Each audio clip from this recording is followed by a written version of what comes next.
Welcome to the Happy Saver podcast. I'm Ruth, a blogger on personal finance here in New Zealand, and on this podcast I tell the stories of Kiwis and their experiences with the money in their lives. Now you're going to hear helpful, relatable stories from Kiwis who are giving their tips and points of view on personal finance in New Zealand. Now personal finance is indeed deeply personal.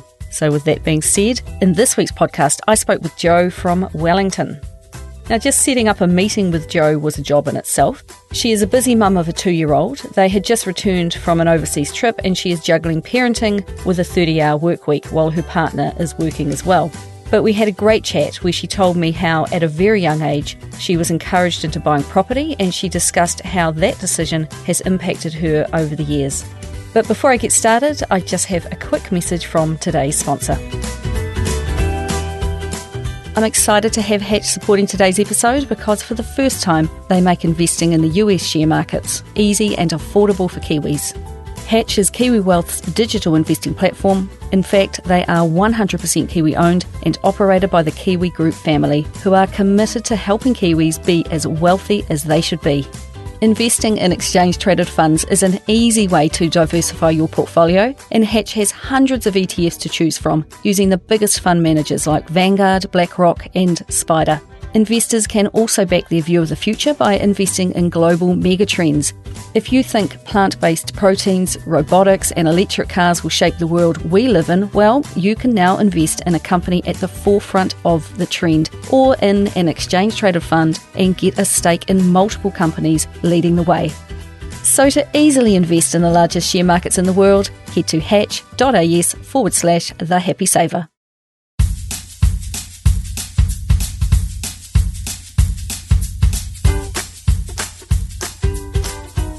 Jo is from Christchurch and grew up in slightly unusual circumstances, in that, incredibly sadly, her mother passed away from cancer when she was just 7 years old, and having no brothers or sisters, it was to be just her and her dad growing up. But she credits her dad, who always worked full-time, with giving her a solid financial education as she grew up, much of which has put her in good stead over the years. Her dad was raised in a fairly modest home, she said, and has always been a bargain hunter, bought almost everything second-hand, and over many years he and his cousin have slowly built up a portfolio of 9 rental properties, which they managed together.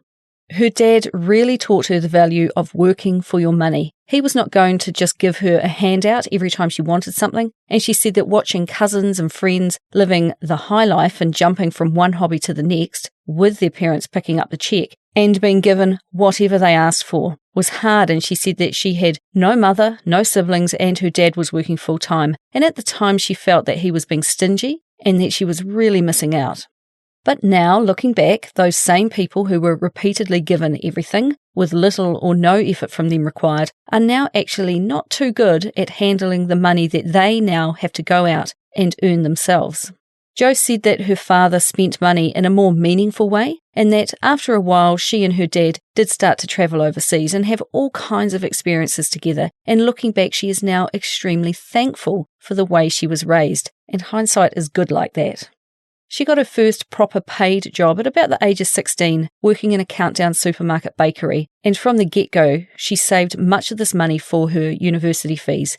A lot of kids start work at about this age, but few of them think to save for the university years ahead, instead spending it on consumer goods along the way. But she was different, and Jo was to stay in this job for 5 years throughout her time at uni, never spending beyond her means, and just saving hard as she went along, and spending when necessary. When she got to university, her dad had agreed to pay half of her fees if she paid the other, and because of her part-time job at the supermarket and the full-time work that she did in the holidays, she ended up being one of the very few people she knew who didn't have a student loan at the end of their course.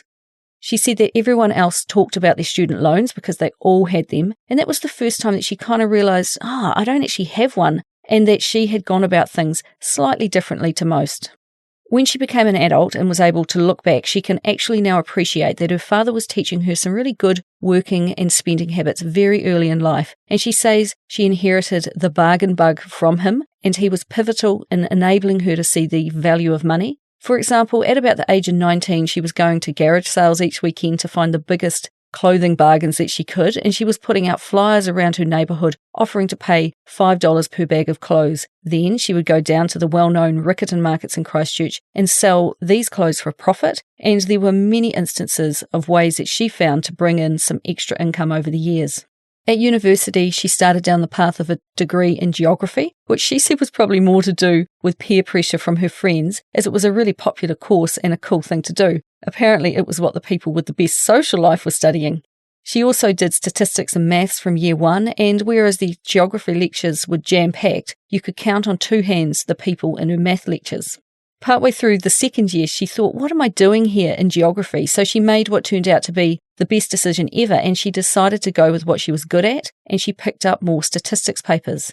She finished her statistics degree at the age of 21, handed in her notice at Countdown, and took a job with Statistics New Zealand straight out of university, and thus began her career as an analyst.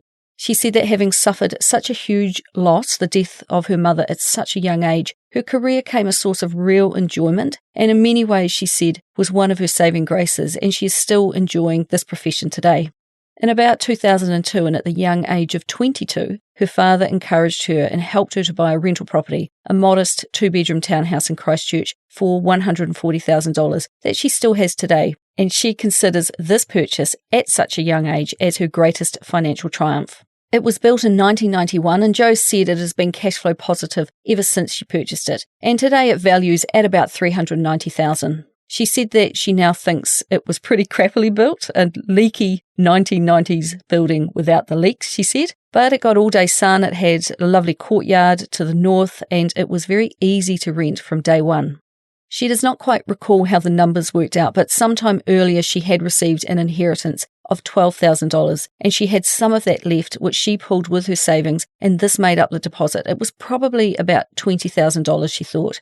Her dad did the same, and they went halves on the property. She was earning $31,000 a year, and her father also acted as a guarantor, so if she defaulted on any payments, the bank would come after him for the money. She said that they put her property into a trust and that she learned all the ins and outs of setting that up at the time too. At the same time, her dad was buying up rental properties with his cousin, about 9 in total, she thinks, but this was the only one that Jo and her dad did together. And about 7 years later, he took out his share plus his profit, and she remortgaged to cover these costs and pay him out, and she went on to be the sole owner. Despite owning her Christchurch house for about 18 years now, she has actually never received a cent in rent. It has always gone to the mortgage, a mortgage that then increased when she paid out her father for his share of the investment and increased again to finance another property. And I asked her the question of if you could retain all of the knowledge that you have today regarding money and you could go back to your 15-year-old self and start again, what would you do, whether it be the same or something different? She said that sometimes a part of her thinks she could have maybe done more in the way of wealth building in her 20s, and it would have stood her well today. Her rental property was rented out at $240 a week, and this did not change for 6 years. She should have been getting at least $60 a week more, but because she was not actively managing the property, her dad was, she remained more comfortable with the fact that they had good tenants. When a property manager did finally take over, the rent instantly increased, and if she could have changed something, it would have been to have a property manager sooner. Meanwhile, it was better financially for her to keep renting in the cheap flats she was in with friends, so that's what she continued to do. And she began to work hard in her new career, starting as an analyst, then moving into a team leader role, and then actually moving over the ditch to Australia to work at their Bureau of Statistics, and then onto the UK Stats Office, where she became branch head and a manager there. So she ended up in quite a high-profile role, where she said that at the age of 28, she was managing a team of people, presenting to the media about the UK GDP results for each quarter, and she said that looking back on it was quite full-on as her drive for career advancement really took hold. When she eventually returned to New Zealand, she actually went back to Statistics New Zealand, still feeling very ambitious and career-driven, keen to broaden her skills. But with budget cuts and what have you, she moved on and took a role at ACC, which she said turned out to be a blessing in disguise because it broadened her experience and it let her work in a completely different role and turned out to be one of the best things she could have done. So today, Jo is 39 years old and now happy in her career working with EQC in the data analytics team, and she has been there since 2014. 2.5 years ago, she left work so that her and her partner Tim, who is also a data analyst by the way, could welcome their son into the world, and she returned to work when he was about 6 months old. Now, the irony of her current role of working for EQC is that her Christchurch house was impacted by the earthquakes, and all these years later the home, although tenanted, is still not finished, which is a real pain. Her townhouse is in a block of 5, each with different owners, so as a group they are working through the repair process. And in case you were wondering, given her employer, she is not allowed to even look at her own claim, and she lets the other owners lead the repair process, which keeps her objective and independent. So she said she has to wear 2 different hats to avoid any conflict of interest. Now, living in Wellington, Jo and Tim actually own 2 townhouses side by side. Each is about 80 square metres in size. They originally purchased one of the townhouses as their home for about $370,000. They paid for this by Jo increasing the mortgage on her Christchurch property so that she could put $30,000 into their new Wellington home as part of the deposit. And Tim actually also owns a place in Christchurch, so he was able to come up with money for the deposit on their Wellington home as well. So it was a team effort. Sometime after buying this first townhouse, the adjoining one was offered to them to purchase for $540,000. So they went ahead and got the lending in place and purchased it, and it's now rented out full time. So combined, they have 4 properties, all with mortgages on them. They chose to buy the property next door so that they have ownership of the entire section and control over both houses in the event that they have a major earthquake in Wellington, which we all know is entirely possible. Now, the situation in Christchurch, where Jo owns one townhouse in a block of 5, has been problematic. Although all 5 separate homeowners have worked really well together over the last 9 years to get the repairs to their property done, having shared ownership adds a large layer of complexity to the entire situation. And just think about that for a moment. 9 years of wrangling to get repairs done on your property. The houses were each repaired, but then further issues were actually found on the site with the garages and the driveways. And as the work progressed, more issues were found. So things were put on hold while the paperwork and the insurance are sorted out, which she said was, or is, just drama and confusion. So welcome to home ownership, folks. Sometimes it's not a straightforward process. When things go well, it's great. When they don't, it can be a real headache. And I think it will be surprising for many to hear that there are still a lot of claims and repairs outstanding in Christchurch after the earthquakes began way back in 2010. Lately, Jo and Tim have been discussing making some changes to the properties they own because she feels that she has too much equity tied up in property. With she being late 30s and Tim in his early 40s, they want to get to the point where they are mortgage-free sooner rather than later. But at this point in time, she does not actually know their exact financial position nor their exact net worth, and this is something that she wants to spend some time clarifying. She thinks she must owe about $50,000 on her Christchurch property, and she thinks that Tim owes about the same on his. But when you take into account their 2 Wellington properties, she took a bit of a guess that they might still owe about $600,000 on them also.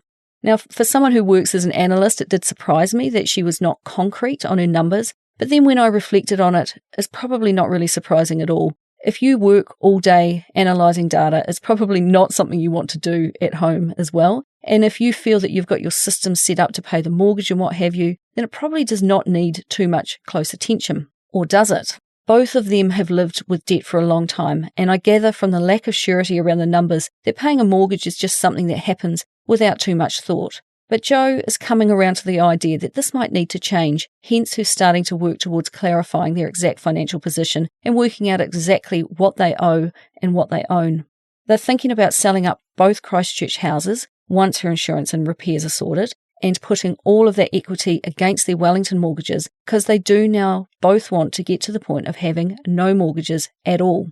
Her rough guess is that her house in Christchurch is worth about $390,000 with about a $50,000 mortgage, and his is worth about $200,000 also with a $50,000 mortgage. So after real estate fees and what have you, there might be about $450,000 of equity that they can put into their Wellington mortgages, bringing them down to perhaps $150,000.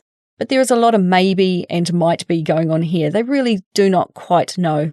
A further thought is that at some stage in the next 5 years, she would like to build or buy something just slightly bigger, about 100 to 110 square metres. And when this happens, the thought is to sell these 2 townhouses into a business so it can run on its own.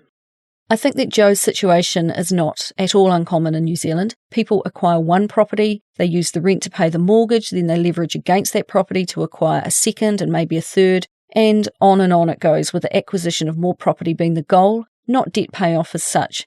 One of these houses is generally the family home as well, and for tax reasons and maybe personal financial reasons and relationship reasons, a trust is set up or a business is set up to manage the bookkeeping side of things.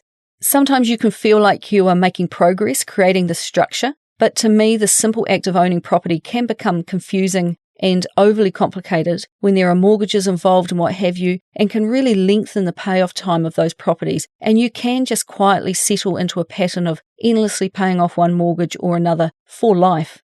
I think this may in some way be the reason why it's not as black and white as you would think to work out how much equity and debt that you have. Jo and her partner carry debt on all of their 4 properties, and we did talk about the fact that despite 2 very good incomes, they still didn't actually own anything outright. She said that after listening to all the people I've talked about on my podcast and how they go about handling property and debt and investing and what have you, that this has been one of the catalysts for the conversation around selling both of their Christchurch properties and putting that money into their Wellington property, which would greatly reduce the debt burden. But in doing this, it will still leave them with almost all of their net worth and property, and Jo's mind is currently thinking really hard about that. So more recently, after learning more about how other people handle their money, she has started to think about diversification for the first time after thinking, oh my God, if all of these people are investing in other places, I'd better take a look at it for myself. Because property investment is such a commonly discussed topic in New Zealand as the main way to build wealth, Jo said that she too has always been so swept up in the property side of things and has always been completely sold on property and the endless pursuit of building up equity and buying something else, and this thought process has been in the back of her mind up until very recently when she began to look outside the square a little. Her time spent at Stats New Zealand had her looking in depth at trends in our economy, and she had always meant to diversify, and finally she's like, right, it's actually time to do something about it. So back in May of this year, 2019, she started a few new investments up. She has her KiwiSaver with a provider called New Zealand Funds, to which she voluntarily contributes 4% of her pay, and she currently has a balance of about $55,000. She said that it moves from growth to moderate as you age, and when she set it up, it was 85% in growth. Also, while she was on maternity leave, she ceased her KiwiSaver contributions and was back at work for 6 months before she started them up again. She said that it simply was not on her radar to keep this going, which is unfortunate, but she is back into it now. Being a contractor, it's up to her to make voluntary contributions now. Apart from looking at it once a year when she does an annual statement of financial position, she never looked at it on a more regular basis until now. She now also takes the same amount, 4%, and invests it into Sharesies, buying into the index funds, the New Zealand Top 50 Fund, Emerging Markets Fund, and for a bit of a play into the Global Water Managed Fund. She is enjoying the Sharesies' easy user interface and is enjoying the research she has started doing herself, and her investment strategy, she said, is to think very long-term, not short-term, and is investing in things that make complete sense to her. She said that she has spent quite a few hours researching global macroeconomic trends, as you do, and when she is researching, she is also thinking very long-term about things like what will happen to the baby boomers when the last of their generation are going through retirement homes in around 2030, 2035. What will healthcare and health tech sectors be doing to innovate to keep up? So she has invested in the likes of Ryman Healthcare, and her thinking with buying into an emerging market index fund is the fact that all the developed economies are going to keep trickling along, but some countries she thinks like Brazil and India are set to probably start developing as China did, so she's invested in them as well. And when we spoke, it was actually quite late one evening, and our conversation kept straying from me trying to document her journey to us just having a really good conversation about where she is headed, because she is very much in a state of flux at the moment. Jo has always thought that there is one way to do things, and that's to invest in property to build wealth. And it's more recently by utilising her and Tim's very high intellects and analytical skills that she's starting to research and think about doing things in a different way. And it was really interesting to observe her thought processes on this. Because the thing I was thinking was that Jo has always earned really good money, about $100K a year or more, and I actually thought that she could have been in a far stronger financial position by now. Yes, her properties have had capital gains, but she has also paid all her rent to the bank for the longest time, and it was interesting that their high incomes have not contributed to paying them off. After Jo went back to work from maternity leave, she had the option to take a permanent role, which would mean a pay cut or become a contractor on an hourly rate, earning about $100 an hour, from which she would have to pay tax, etc. After much deliberation and encouragement from Tim, she took up the contract, working 30 hours per week, and so far this contract has been extended. But EQC is constantly downsizing, so she is aware that her time here has the potential to be limited. Plus, at the same time, she was asked to do some analytics for another company where she could set her own hours, so to help them out, she took that opportunity as well. Hence why it took a bit of back and forth to set up an interview time. Jo's very busy of late, probably too busy, but it will soon settle down. And like many women I meet, adapting to becoming a mother while keeping a career that you love going is a real juggle. But she has found that working no more than 30 hours each week is her sweet spot. She loves going to work, she loves entering the office, and she would really miss it if she was not doing it. So between Tim and herself, their son is in daycare for 3 days a week, as each of them work a 4-day week, with one taking Monday off and the other Friday to be with him. So they have found a really good workaround.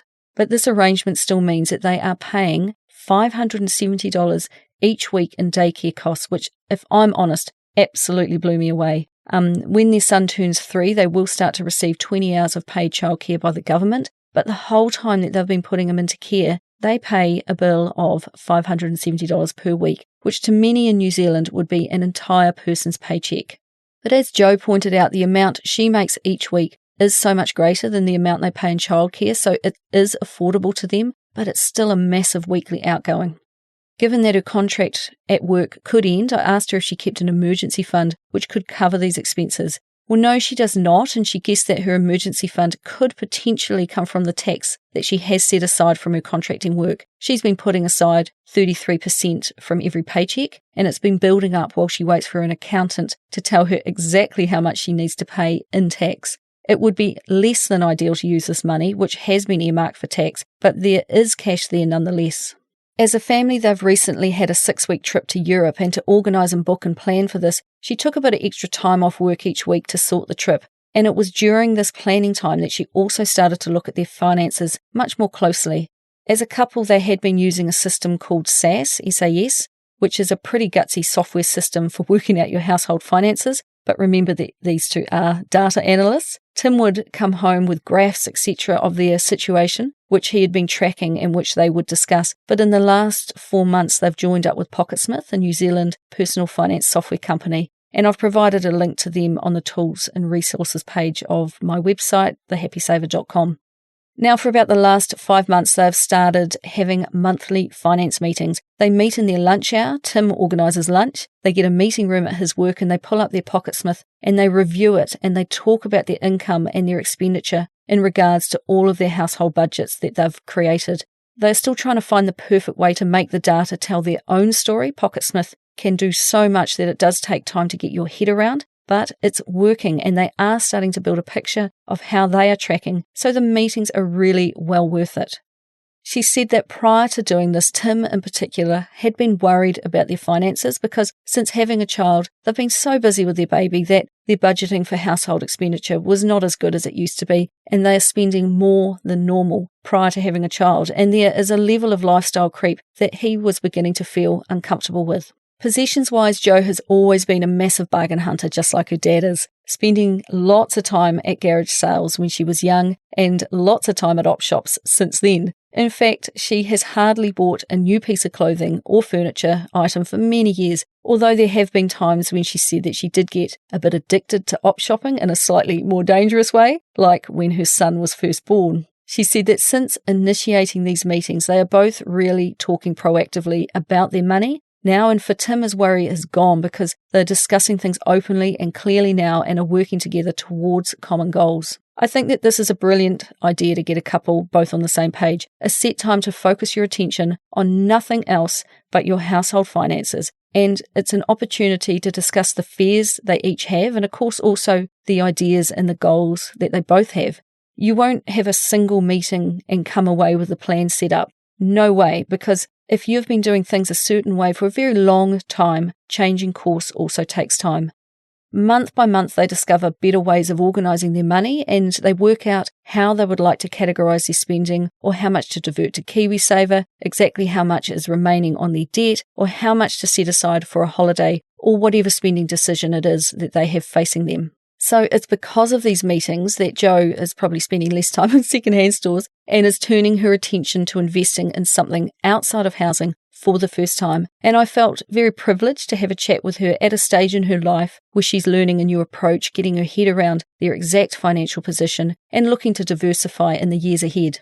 Apart from Tim, is there anyone else that Jo has an opportunity to talk money with, I wondered. She said that she does not talk with many people about money and is probably more likely to speak to others that are big on the conversations around things that I find confusing, like offsetting expenses when you are making a loss in order to avoid tax. She thinks they are missing the point here and that you want to be making a profit, and yes, you will be paying taxes on that, but a profit should be the goal. Hearing how others structure their money via my podcast, she said, has had her questioning their own approach and the thought of selling their Christchurch houses. Otherwise, she said she would be sitting here in another 10 years, continuing to build up equity, continuing with mortgages, and not really giving any thought at all about what the end goal actually is. With her father having a number of rental properties, about 9, which he co-owns with a family member, it seemed obvious that he would be the ideal person to chat with about what he plans to do with this property now that he's in his early 70s. How has he structured these properties? Does he own them? Do they provide an income? Is his intention to sell any of them so he can have a lump of cash to travel or live life or what have you? When I spoke with Tracy in episode 31 of the podcast, she said something that stayed with me. You don't get into anything unless you have a plan to get out. And I think Jo would get a lot out of a chat with her dad about the role that property has played and how it will continue to play out for him, as he has always been very careful to build up a portfolio. But what is it for? And I was also interested to ask how Jo and Tim personally manage money together or separately. It's a bit of a mixture of having their own incomes go into their own accounts, then 75% of that income going into their joint account. She does not really know why they do it this way, but she has always been independent, and they didn't get together until they were in their 30s, so they've had a lot of life prior to meeting, and both had their banking structures well set up and ingrained by then. She is by no means an extravagant spender, but she likes to have a certain amount of income she does not need to discuss. Not that he would say anything, but it's nice to have something of her own, and I'm sure that the same applies to Tim as well. Jo said that they both have similar mindsets when it comes to money, and it's not something that they argue about. Together, they saved and planned a trip to Europe in May at a cost of about $20,000 because she has a lot of family on both sides over in the UK. Jo has always loved to travel, and this trip was important to her because amongst many visits to family members, she went to visit her own aunts, her mother's sisters, plus their children, Jo's cousins, and it's very important to her that there are photos and memories so that when her son is older, he can ask questions of Jo about the people in the photos, and this will keep the conversation alive about her mother's side of the family, which is such an incredibly important thing to do. She is a strong believer in giving her child the chance at a lot of travel. She is convinced it is great for them, and although she does not recall travelling with her parents to New Zealand for the first time at the age of just 2, there is still an innate impact on your whole world. Now, as an adult, she can look at photographs and get inspired by what she did when she was little with her mum and dad, and photos of that time are just critical.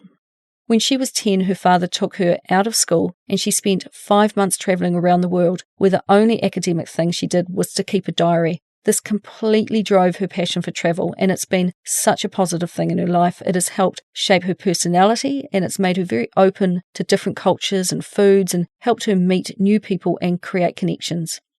The first big trip that she really clearly remembers was when she was 12, when she went to Japan, and that trip fostered her lifelong love of the country.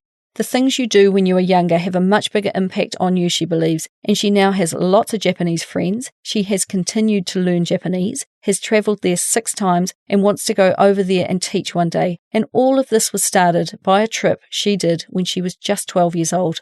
In her early 20s, she had a pretty good job at Statistics New Zealand in Christchurch, and she hardly saved a cent because she did such a lot of travel. While back home, the rental property just ticked over, and she has never borrowed money for anything other than a house, always living within her means. She's always been big on experiences, with travel being right at the top of her list. So that is how she spends quite a bit of money, both then and now. So when I wondered where the income went and why perhaps she didn't just pay off her rental property, well, there was the answer. She had a life to live. The property was cash flow positive, and she felt the need to travel, which, as someone who likes to travel myself, I can completely understand. She said she spent a lot of money on travel without thinking about the rest of her finances all that much. Jo said that their current goal is to go somewhere decent or have a big trip about every 3 years, and they save, budget, and plan for this. So my final question was, what books, podcasts, or blogs could she recommend to you and I? She has read Rich Dad, Poor Dad, but the main thing that has struck a chord with her has been a short podcast series called The Pineapple Project, and also all the people she has heard about in my podcast. Now, before I wrap up, I have another quick message from today's sponsor.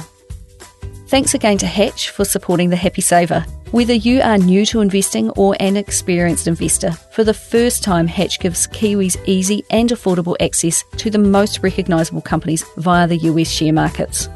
With no minimum investment, fair and transparent fees, they are 100% Kiwi owned and operated, and they let you and I invest in the most exciting and recognisable companies in the world. So to easily invest in the largest share markets in the world, head to hatch.as/thehappysaver. Jo said herself that after arriving back in New Zealand in about 2012, her and her partner Tim have got fairly stuck into the rat race, busy with their jobs and now with their young son, and she feels she may have lost her way just a little bit.